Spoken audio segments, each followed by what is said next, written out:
Hey, it's time for the regular update, and I know I'm wearing this hat. Stay tuned and you'll find out why I'm wearing this hat. So you'll have to be distracted by me giving you market updates with the construction helmet on right now. So currently there are 2880 single family listings in Edmonton as of this morning, and that's not too much lower than last week, but you can notice it continues to go down like it has been the last few weeks. In St. Albert, you're looking at 187 over 195 from last week. Sherwood Park 119 versus 113. So they went slightly a bit higher. Spruce Grove slightly also higher at 173 over 170, and Beaumont also slightly higher at 108 over 105. So listings in general in Edmonton are slowing down. It is September, mid-September. I'm hoping it doesn't go too much lower because I mean it's quite low as it is right now. But if it continues to go lower, I would be quite shocked if it goes under 2,000. I can't imagine it going lower than 2,500, but we'll see what happens. It's middle of September. Typically, it goes down. December gets even quieter, so we'll see what happens. That's going to mean a lot of things for the real estate market if listings continue to drop. Now, pending sales in Edmonton, we have 199 this last week, so it went up. Everyone's getting those deals in before the winter falls, and so we're seeing a little spike which we normally see in September. In St. Albert, we had 21 versus the 8. Sherwood Park, pretty much the same. Spruce Grove went up quite a bit, and Beaumont exactly the same as it was the week before. So pending deals means that there are homes being written on the market, they're conditional to sale, and then that's what they're pending. So when they're sold, we see the numbers show up here. So the solds last 7 days, 188 versus the week before. And then everything else other than Edmonton, very similar.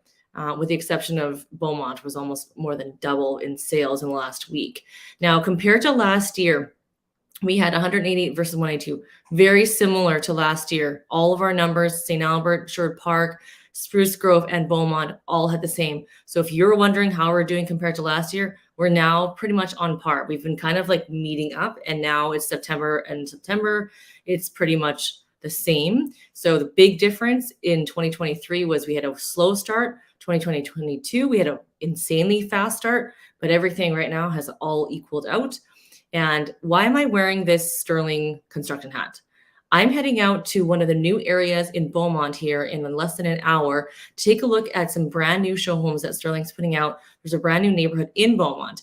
Now, Beaumont is a thriving area. You can see the stats. They're very similar to Sherwood Park in terms of sales and number of sales and number of available properties.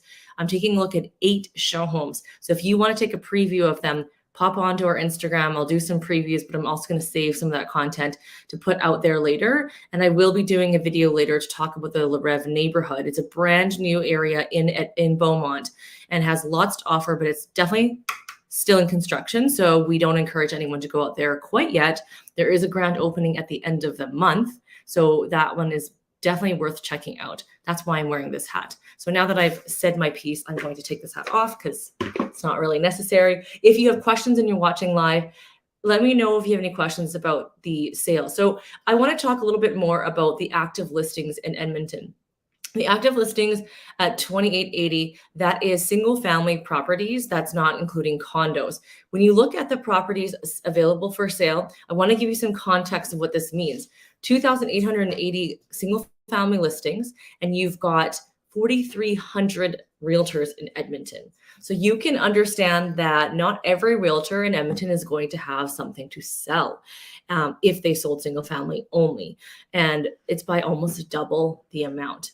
And I'll tell you, that's the interesting thing about when you work with a realtor, make sure you find somebody who is actively working, because selling in the last few years has not been normal. It's been everything but normal. And if you're comparing to last year, like we did just earlier, you can see the numbers now finally have normalized.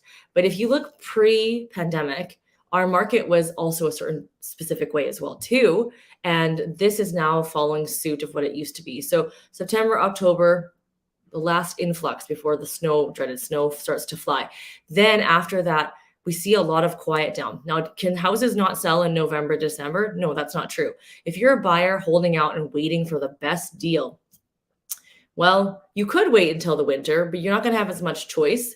There are builders are going to want to hit their quotas by the end of the year. Sometimes I see that, but you're not going to have as many choices. And then you'll also want to have to move in the dead of winter. So if you're okay with that, interest rates, however, make sure you get that interest rate hold. There was no increase recently, but it doesn't mean that the Bank of Canada, when they don't increase the rates, it doesn't mean the banks won't increase their rates.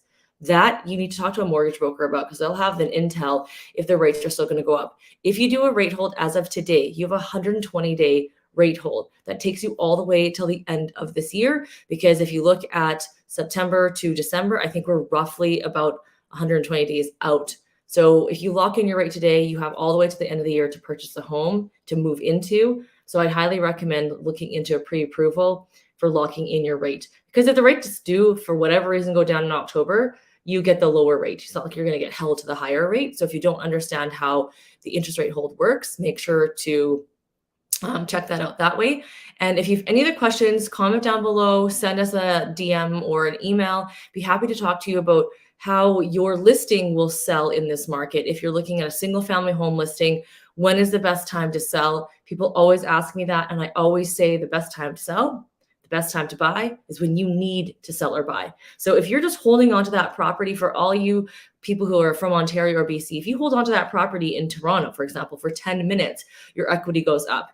In Edmonton, the normalization of the market, you don't hold on to a property for more than 10 minutes or a year or 2 years, you're not going to see that equity increase until, I would say, 4 to 5 years is safe. So if you buy a house this year and decide to sell it next year, you're not going to make money. You're going to have penalties to pay for your mortgage. So it's important to understand that you're in a home that you're comfortable with, that makes sense for you. And maybe it's not a good time to buy for you, but make sure you reach out to an agent to talk to them about what is the best situation for your specific situation. Talk to you guys next week.